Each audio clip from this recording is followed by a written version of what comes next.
Hey everyone, welcome back to my channel. My name is Megan and I am the host here at Round the Cauldron, where we talk theology, philosophy, and everyday life as a modern witch. Before we hop into the topic today, I just want to take a second to say hello to anybody out there who has just stumbled upon my channel. Hi.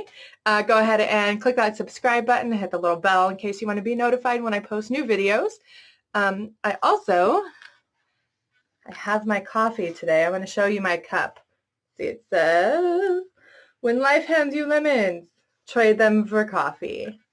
Trade them for coffee. So if you want to help support the show, you can go to patreon.com/roundthecauldron. However, that's going to appear right here somewhere. Am I too close? Is that better? Better.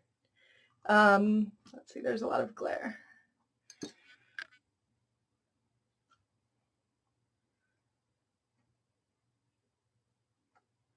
Yay. Okay, not as much glare. Anyways, yeah. So if you want to help support the show, you can join me on Patreon for as little as $1 a month, patreon.com/roundthecauldron. I also have a shop. If you go to roundthecauldron.com/shop, you can get tarot readings, and I also make some pretty awesome crochet things, crystal pouches, scarves, hats, meditation shawls. I'm working on some beautiful meditation shawls. My shop is currently updated every full moon, but I might change that to like once every 2 weeks. Not sure. I haven't completely decided yet. And also started this new thing where if you don't want to sign up on Patreon and you don't want to purchase anything from the shop, but you still want to help support the show, you can support the show for the price of a coffee. So go to this link down here. I don't have it memorized yet, but I will put it here somewhere. I'll also put it in the description. And for podcast listeners, the link will be in the show notes.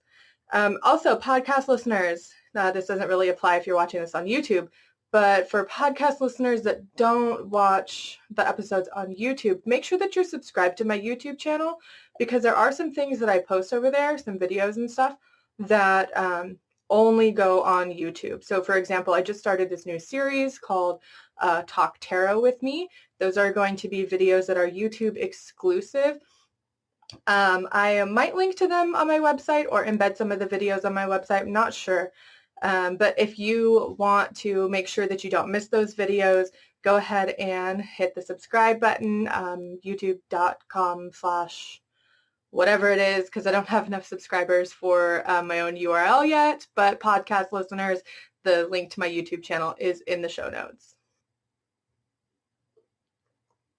And don't forget, any purchase made in my shop, roundthecauldron.com/shop, 15% of those proceeds are donated to Johns Hopkins Sjogren's Syndrome Center in honor of my mom, who was diagnosed with Sjogren's syndrome back in August of this year. So that is that. So far, I just started in August. So far, I've been able to donate 75 cents.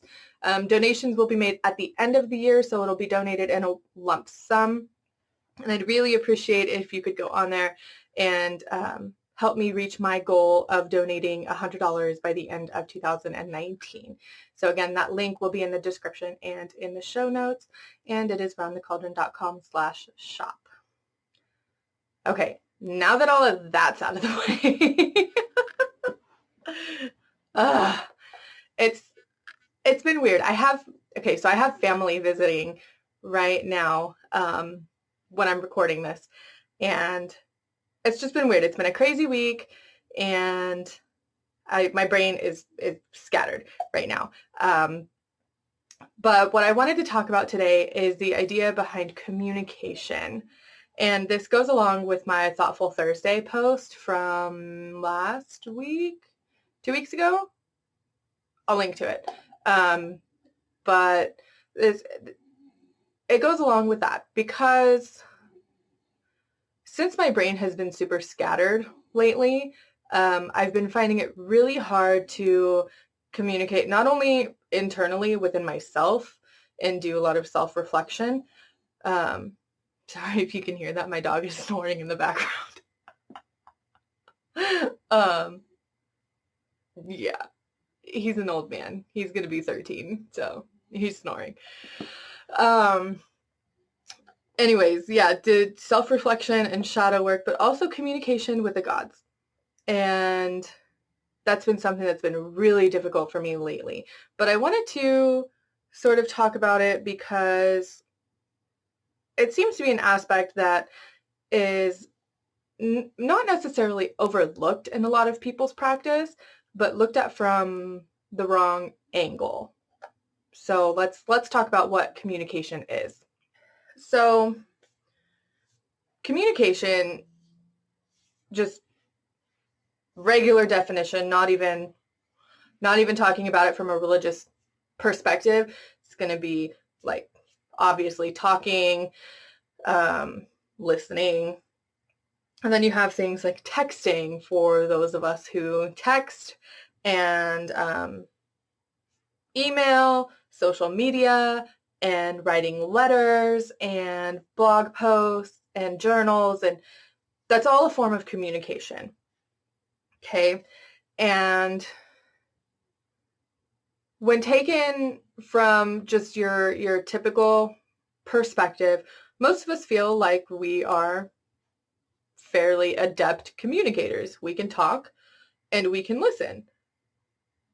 But are we really? Are we really good communicators? So one of the biggest aspects of communication that seems to be lacking in just even regular communication is, yeah, we might listen, but we're listening to respond and reply, and we're not listening to understand. So I could be having a conversation with someone and they're listening and nodding along, but the whole time they're doing that, they're formulating their reply in their head or in their thought process, or they're picking apart different ideas and things that they want to make sure that they talk about when they have a chance to talk. That is poor communication.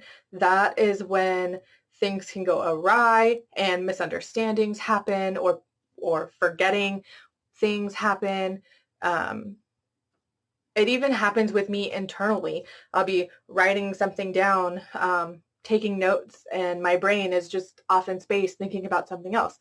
That is poor internal communication with myself. I'm not paying attention to what I'm doing actively. I'm not being mindful to the situation, and I'm letting my mind wander, and that's how I forget things. And that's how I lose my train of thought. And it happens a lot. But this also happens in communication with other people. So before we can take a look at it from a spiritual or a religious perspective, we really need to make sure that we are capable of communicating with other people on that level of listening to understand and not listening to respond or react. So once we have that down, and it can be hard. It can be really hard to sit there and actively listen to someone to understand what they're saying and not think about what you're going to say next. That can be hard. And I think it comes from the fact that we're constantly wanting to go, go, go, go. What's next? What am I doing next? What am I going to say next? What am I thinking next? What's going to happen next?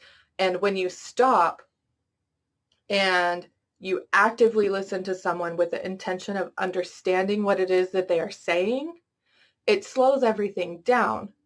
But that's not a bad thing, because our brains process millions and millions of different stimuli all at once on a regular basis.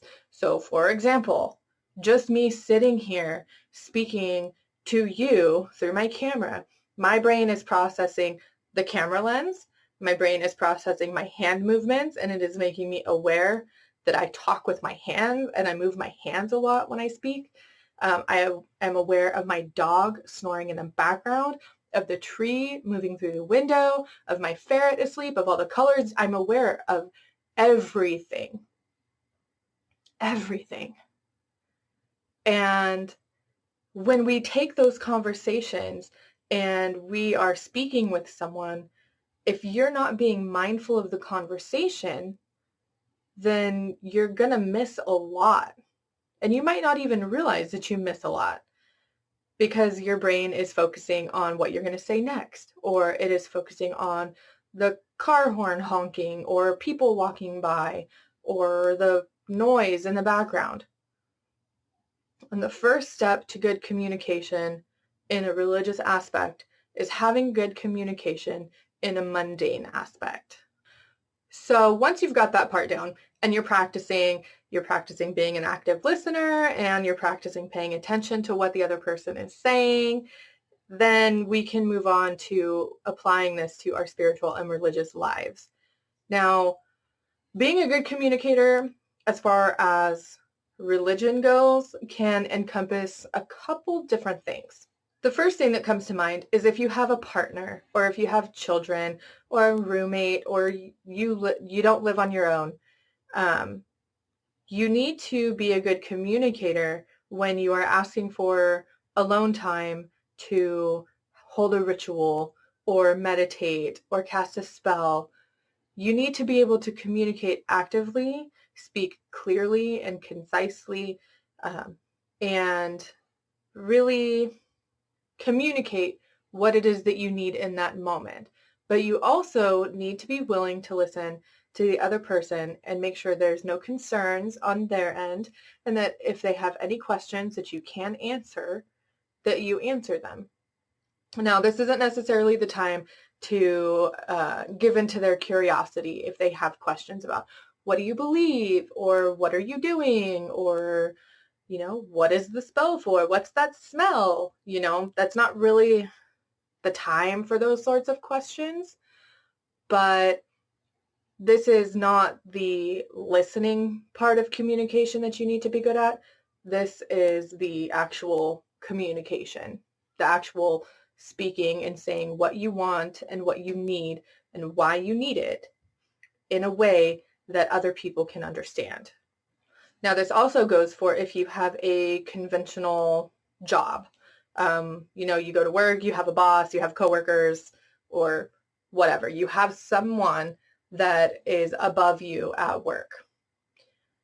You need to use your communication skills in this aspect if you ever need to request time off for a religious purpose. Now, I want to make sure while mentioning work that you go back and watch my Wicca at Work episode. It is an older episode, so the quality might not be that great. I do plan on redoing it. But podcast listeners, I will link to that video because it is a video, and it's all about the EEOC and religious practice at work. Okay. But speak clearly and concisely. Again, say what it is that you want, what it is that you need, and move on from there. Now, another reason that you're going to want to communicate well and have these skills is for spell work, right? Because if you can't accurately say what it is that you want and be as clear and concise as necessary, that can leave you open for interpretation for whatever it is that you ask for. So this is why I don't like doing weight loss spells, because you can just say, like, I want to lose weight. That's not clear enough. That's not specific enough. Because I can be like, yeah, I want to lose weight, and then I get into an accident and I lose my leg. Well, technically I've lost weight, right? Or maybe then you get really sick and you can't eat and keep anything down. You've lost weight, but not in a healthy way. So good communication skills can be really important in your spell work when you need to be very accurate and very specific about what it is that you're wanting and why you're doing the spell. You want to be specific so you don't leave yourself open for all sorts of bad things that could happen if you're not specific enough, like saying that you want to lose weight and then losing your leg, because that would suck. That's obviously, hopefully that wasn't your intention.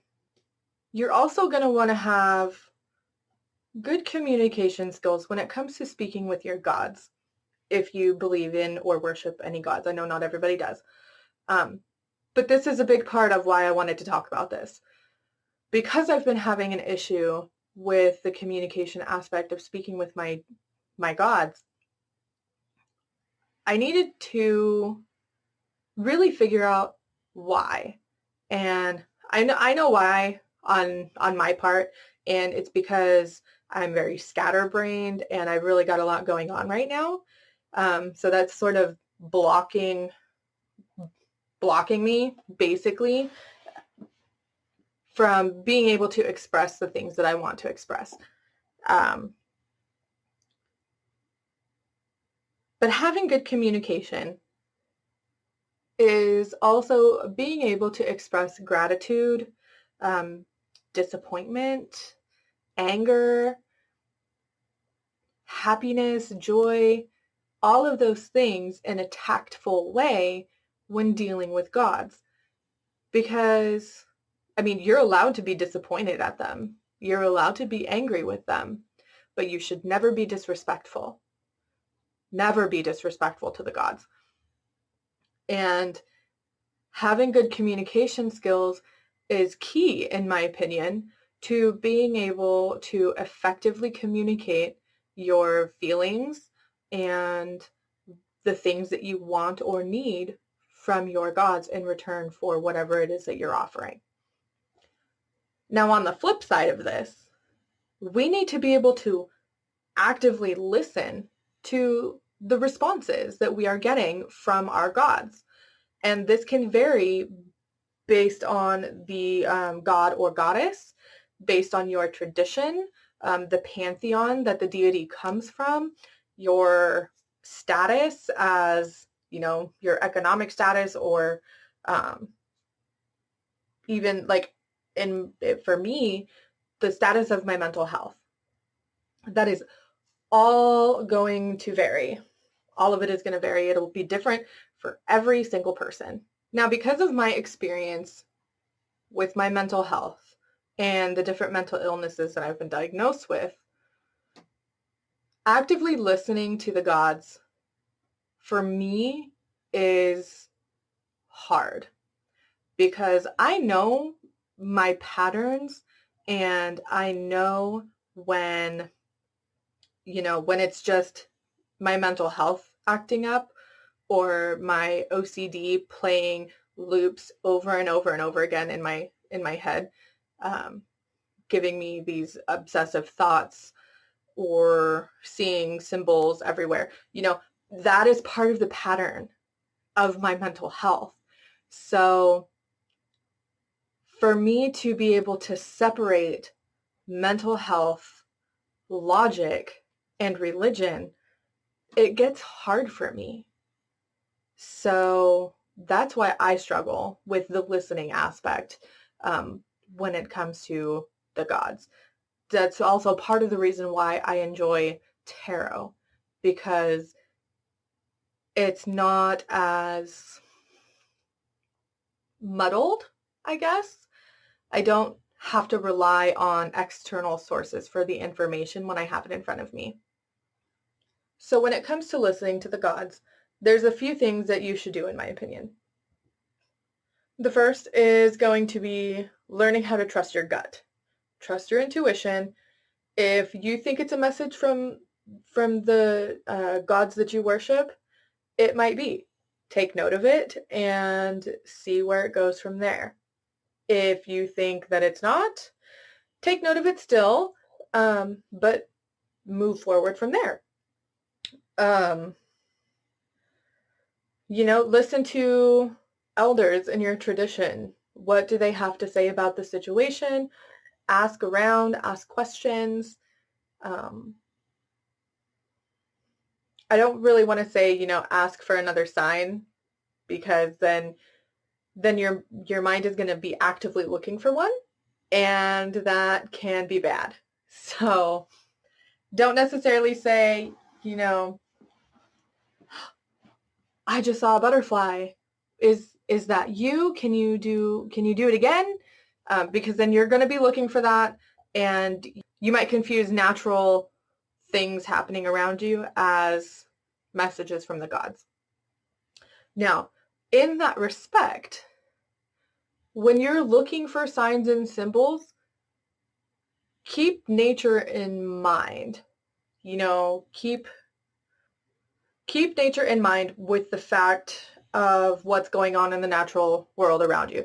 For example, if I were to go outside and say the goose is sacred to a god that I worship. Okay, we'll just use that as an example. And I go outside, and all of a sudden a big flock of geese are flying over me and they're honking. Okay, I'm not going to look at that as a sign, because where I live, it is migration season for these geese, and they are flying around everywhere right now. So not everything around you is going to be a sign from the gods. And you need to be aware of the things that are happening around you, what's going on as far as migration season, natural things that happen in your area, and really just be aware of all of that before you decide that that goose flying over your head is a sign from your God that you need to give an offering. Okay, keep all of those things in mind, because not everything has a spiritual or religious aspect to it. Sometimes it's just the way that is in nature. Now, because I have at least one mental illness, I've been diagnosed with 4, I really feel that I need to speak about religious communication while having a mental illness. Now, this part gets not necessarily confusing, but it can be a little hard to talk about because it's all my own personal experience. So, don't take everything that I say as fact. If it applies for you, that's great. I'm glad I could help. If not, then you might want to find someone who has the same mental illness as you and move forward from there. I say that a lot. I've said that a couple times in this episode. You might want to find someone that has the same mental illness from there and ask for their help and see what they do to help them discern mental health from religion. Okay. So for me, I have major depressive disorder. I have generalized anxiety disorder. I have PTSD, and I have a mild case of OCD. Okay. So those 4 things really affect the way that I practice and the way that I can listen and speak. Oh, I just realized that this is turning around. Boo. See, I get distracted.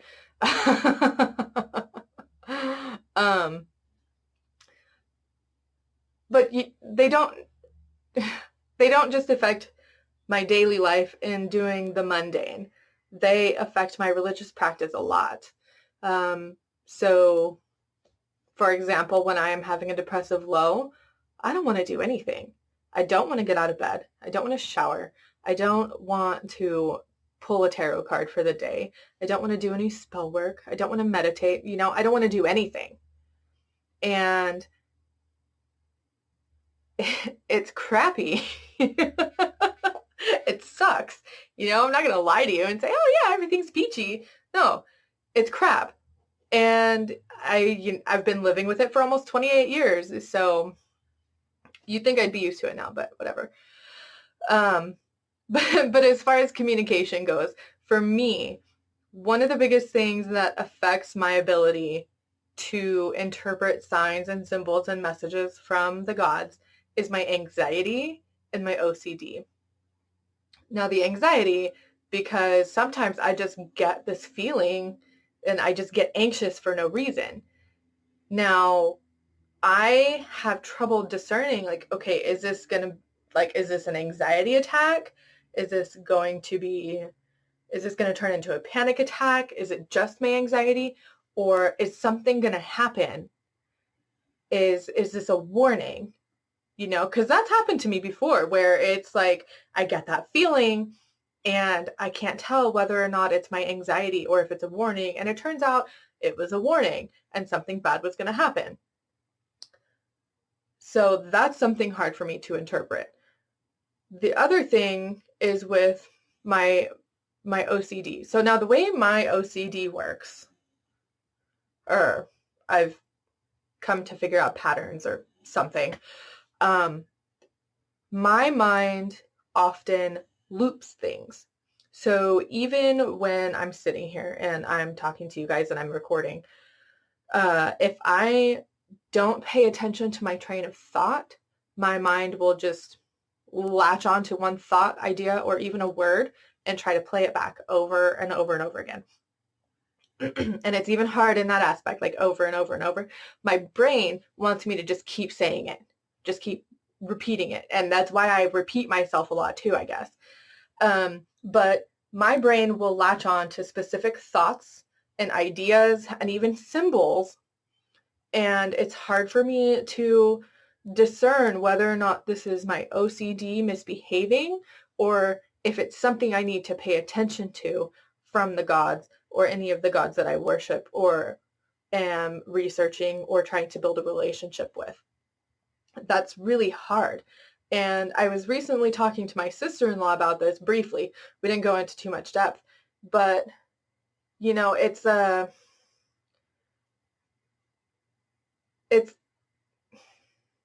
it's difficult because I want so much to have that connection and just to have that faith. And I do most days.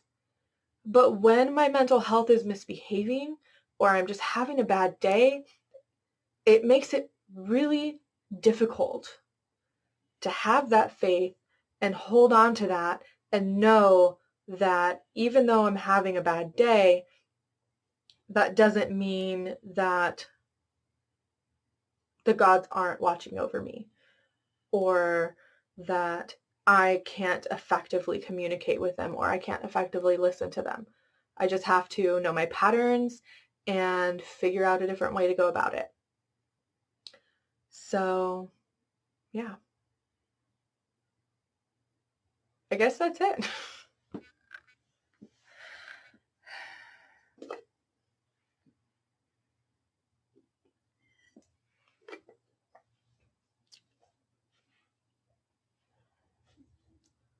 So that would be my advice to you. Trust yourself, know your patterns, and learn how to effectively communicate the things that you want and need, but also how to effectively listen to understand and not listen to respond. So if you do anything else, or if you have any other tips for me or anyone else who might be watching this video or listening to this podcast, leave a comment in the description below. Leave a comment on the page for the show notes and send me an email. Find me on all of the social medias, Facebook, Instagram, Twitter. Yeah. And let me know what you think. Let me know what works for you. Let me know what doesn't work for you. Okay? I'd really love to hear that. Until next time, everyone. Bye.